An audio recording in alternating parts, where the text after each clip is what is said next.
이스라엘이 애굽에 종살이를 했던 것이 430년입니다. 지금은 비록 출애굽을 하여 광야 생활을 하고 있지만 종살이를 430년 동안 했기 때문에 종살이가 몸에 배어 있었을 것입니다. 이제 시내산을 출발하여서 곧 가나안 땅에 도착할 텐데 그들이 해야 할 일은 가장 먼저 정복 전쟁이었습니다.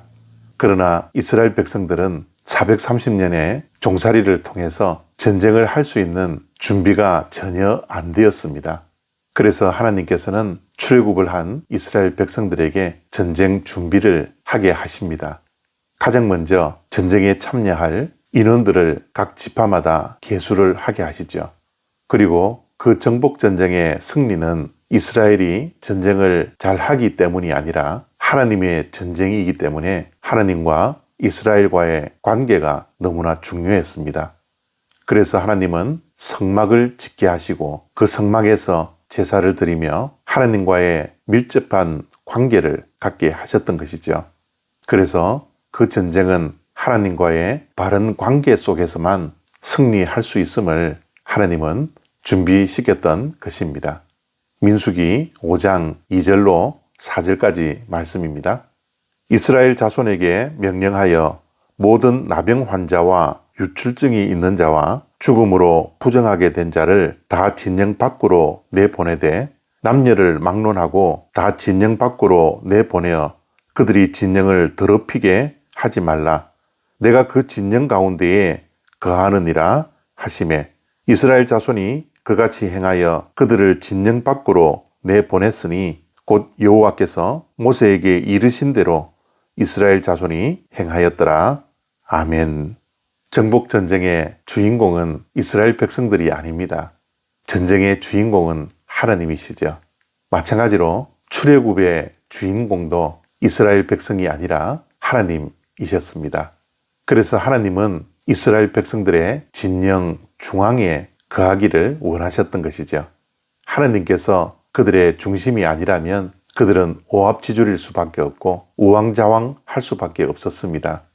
아브는 질서도 없이 광야길을 이동할 수밖에 없었고 전쟁에 임하더라도 그들은 우왕좌왕할 수밖에 없었습니다. 그래서 하나님께서는 그들의 중심에 계시기를 원했던 것입니다. 우리의 삶도 마찬가지입니다. 우리의 가정도 교회도 이 사회에도 하나님께서 중심에 계셔야 합니다. 우리가 예수님을 믿고 하나님께서 약속해 주셨던 가나안 땅에 들어가기 전까지 하나님이 우리의 삶의 중심에 계셔야 합니다. 그래야 우리는 질서 있는 삶을 살아갈 수 있고 전쟁에 승리할 수 있습니다. 그래서 하나님께서는 오늘 말씀을 통하여 하나님께서 중심이 된 그 진영은 거룩해야 된다라고 말씀하십니다. 진영의 중심에 하나님께서 계시기 때문에 진영은 반드시 거룩해야 합니다. 거룩하지 못한 것들은 다 밖으로 쫓아내야 하는 것이죠. 우리의 삶도 마찬가지입니다.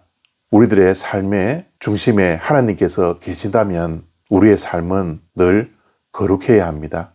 거룩하지 않은 것은 우리의 삶 밖으로 쫓아내야 하죠. 그런 결단이 저와 여러분들의 삶 속에 매일매일 이어지기를 바랍니다. 또한 하나님께서는 모세에게 찾아오셔서 늘 말씀하셨습니다. 그리고 이스라엘 백성들은 모세에게 주셨던 하나님의 말씀대로 행했습니다. 하나님께서 중심이 된 삶의 모습이 그러합니다. 그래서 우리도 하나님께서 우리의 삶의 중심에 계시다면 우리는 늘 하나님의 말씀에 귀를 기울여야 합니다.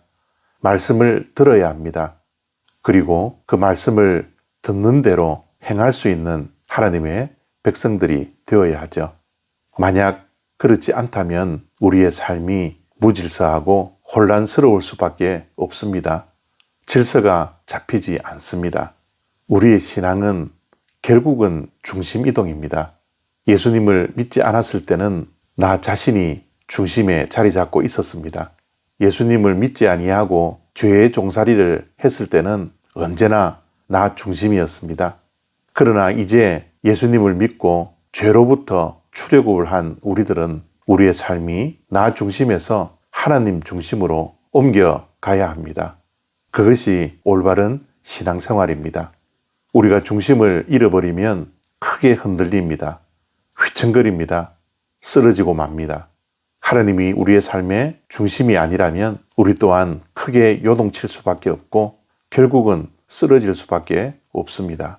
그래서 늘 우리의 삶을 돌아보며 우리는 하나님 중심으로 사는 것인지 아니면 내 자신 중심으로 살아가고 있는지를 늘 의식하며 살아야 합니다. 하나님 중심의 삶은 삶의 우선권을 늘 하나님께 두는 것입니다. 우리의 삶의 최고의 가치는 나에게 있는 것이 아니라 하나님께 있다라는 것을 기억하고 의식하고 살아내는 것입니다. 늘 하나님의 말씀 따라 살아가려고 몸부림치는 삶을 우리 또한 살아내야 합니다. 오늘도 이 말씀을 통해서 우리가 중심을 하나님께로 이동하는 복된 하루 되어지기를 바랍니다. 하나님께 우선권을 두고 살아가는 우리들이 되어지기를 원합니다. 나의 유익보다 나의 영광보다 하나님을 위하여 하나님의 영광을 위하여 살아가려고 몸부림칠 수 있는 복된 하루 되어지기를 소원합니다. 감사합니다.